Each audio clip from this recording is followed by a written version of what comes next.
Alrighty, welcome to the next game. Playing the blue Protoss, it's Cellbit ReV, and playing the red Protoss, it's Barcode.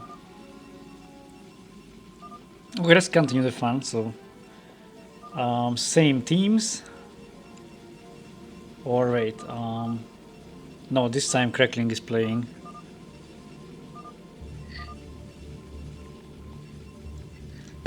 No, he cannot play because there is no Zerg, so cracklings cannot be made. And anyway, so we have a PvP, which well, I I don't really like. I don't like to. Yeah, PvP is boring. So especially on these kind of maps, these slowest maps, because it's like either DTs or it's like goons with rivers, and yeah, it's like not the best. But let's see what the guys are planning to do in this case.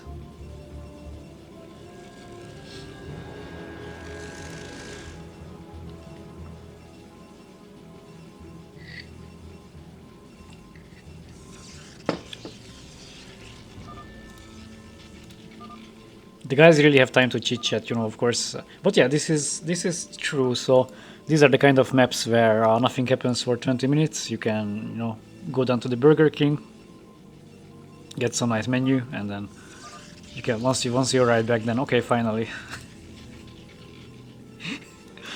Okay, that's not true. Of course, 9 pools are also happening sometimes on these maps, but those who are used to the fastest map, of course, this might be slow, but actually it's fine. So, and what I sometimes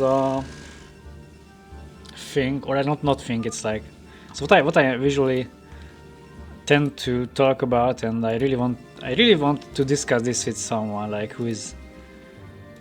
I really need here someone who is also like good on fastest maps, but also good here, just to talk about the differences. And of course I know it's hard to compare, but what I think is that like playing random, this is my theory, and I might be wrong. I'm not saying this is like true, this is my opinion, but like what I think is that playing random on fastest map is harder than playing one specific race on these maps.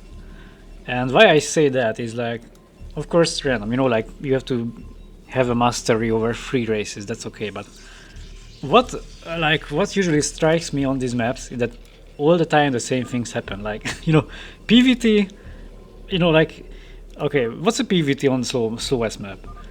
Protoss goes for goons, Terran goes for a bunker at the beginning, waiting for range, and then goons shooting the bunker. Okay, tanks chase away the goons, and then after that, okay, something happens.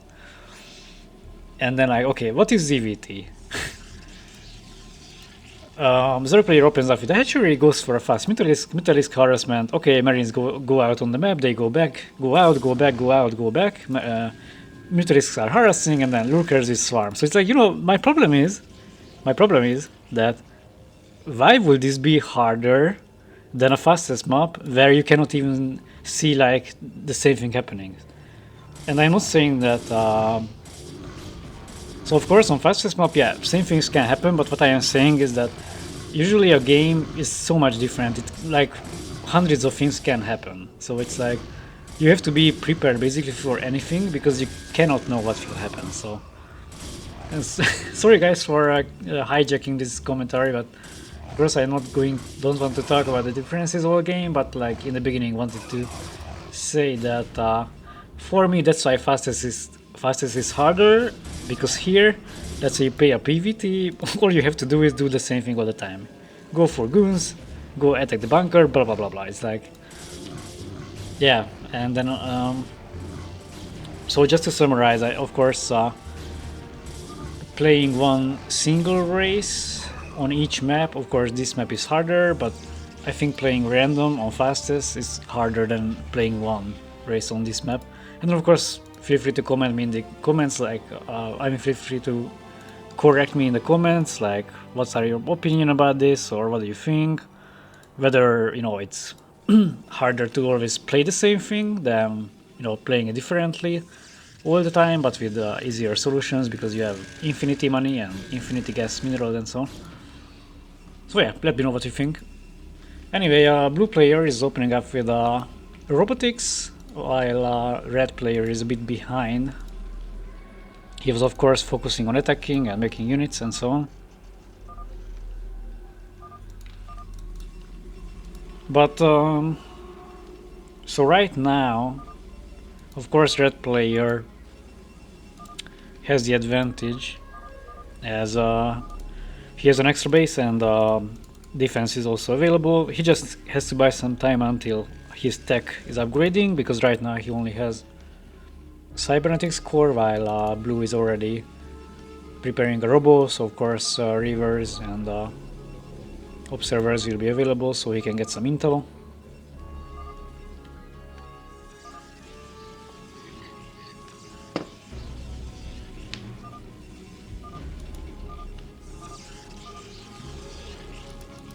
So yeah, red is going for gateways and blue is still on one base. So of course he's a bit behind, but they can of course come back in the game, let's say with a nice drop. So if blue wants to come back in the game, they really have to go for a quick reaver drop and then do some economical damage. Otherwise, of course, red will be further ahead. And there goes the support bay.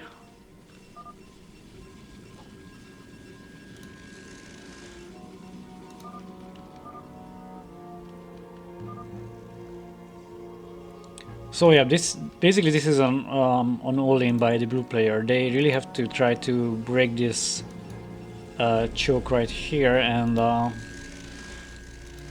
never mind, he's not going to do that. So the drop is coming in, as I said, not reavers but like units, and it's still alright. Basically this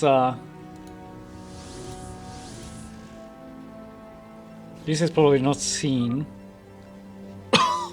Excuse me. So if red is not paying attention there, then this is not seen, of course. So he keeps dropping the units, but goons are available for red, and this is the time. If this doesn't work out, then of course game is over for blue. Let's see if this drop is working out. So he's attacking the drone probes, and the goons stopped there for a moment, and only a few were lost. Red pulled all the probes in time, and this is pushback. So this, yeah, better to do it like that, so I just switch the colors. So this game is quite over, as this surprise drop did not really work out, and the blue wasn't able to do critical damage. So yeah, game is over basically. That's it. GG.